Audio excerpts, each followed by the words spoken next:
नमस्ते बच्चों, ज्ञान मंत्र में आप सबका स्वागत है। आज हम कक्षा 6 का पाठ 16 वन के मार्ग में कर रहे हैं। यह तुलसीदास द्वारा रचित सेवैये हैं जो कवितावली से लिए गए हैं। आप सब श्री रामचंद्र जी को तो जानते ही होंगे, जिन्होंने रावण का वध किया था। आप सबको पता होगा कि श्री रामचंद्र जी अयोध्या छोड़कर 14 वर्ष के वनवास के लिए वनों में चले गए थे। इन सेवैयों में उसी दृश्य को दर्शाया गया है, इसलिए इनका नाम भी वन के मार्ग में रखा गया है। तो अब शुरू करते हैं। पुरते निकसी रघुवीर वधु, धरि धीर दय मग में डगद्वे। यहाँ पे पुरते होता है बच्चा नगर से निकलते ही रघुवीर वधु है श्री रामचंद्र की पत्नी सीता। अब ये कह रहे हैं कि नगर से निकलते ही श्री रामचंद्र की पत्नी सीता थोड़ी दूर चलने के बाद थक जाती है।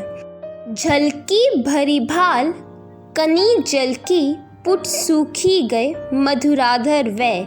बच्चा, झलकी होती है दिखाई दे और भाल होता है हमारा माथा।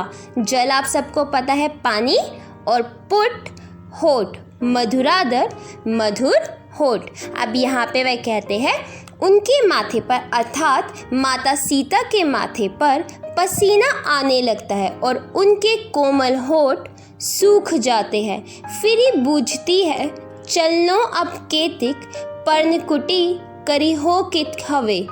बूझती अर्थात पूछना, केतिक कितना, पर्णकुटी होती है बच्चों पत्तों की कुटिया, और करी हो बनानी। अब जो सीता होती है, सीता माता राम जी से पूछती है कि अब और कितना दूर चलना है तथा पर्णकुटी कहाँ बनानी है। तिये की लखी आतुरता पिए की, अखियाँ अति चारु चली जलचवे। बच्चा, अब तिये होती है पत्नी और लखी देखकर, आतुरता होती है हमारी बेचैनी, पिए प्रीतम। अब जब सीता जी राम जी से पूछती है कि अब और कितना दूर चलना है और आप पर्णकुटी अर्थात पत्तों की कुटिया कहाँ बनाने वाले हैं, तो उनकी उस व्याकुलता को देखकर श्री राम की आंखों में आंसू भर जाते हैं। इसमें आपको बताया गया है कि नगर से निकलते ही राम की पत्नी सीता थोड़ी दूर चलने के बाद थक जाती है। उनके माथे पर पसीना आने लगा तथा होठ सूखने लगे। वह श्री राम से पूछती है कि अब और कितनी दूर चलना है तथा पर्णकुटी कहाँ बनानी है। पत्नी सीता की व्याकुलता को देखकर श्री राम की आंखें आंसुओं से भर जाती है। अब दूसरा सवैया देखिए। जल को गए लखनऊ है लरिखा, परीखो प्रिय छा घरिक हवे ठाड़े।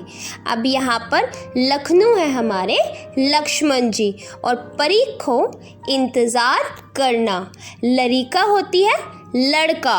अब देखिए इसमें सीता माता व्याकुल मन से श्री राम से कहती है कि लक्ष्मण पानी लाने गए हैं, आप कुछ समय छाया में आ जाइए।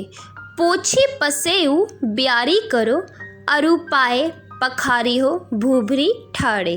पोछी मतलब अपना पोछ लीजिए, पसेऊ होता है पसीना। वह कहती है कि आप कुछ देर के लिए यहाँ पेड़ के नीचे आ जाइए और थोड़ा विश्राम कर लीजिए। तुलसीदास रघुवीर प्रियाश्रम, जानी के बैठी विलंब लो कंटक काढ़े। अब श्री राम सीता की इस व्याकुलता को देखकर कुछ देर पेड़ की छाया में बैठकर उनके पैरों से कांटे निकालने लगते हैं। जानकी नह को ने लखियो, पुल को तनुबारी विलोचन बाड़े। अब बच्चों, लखियो होता है देखना, पुल को पुलकित, तनु शरीर, और विलोचन नेत्र।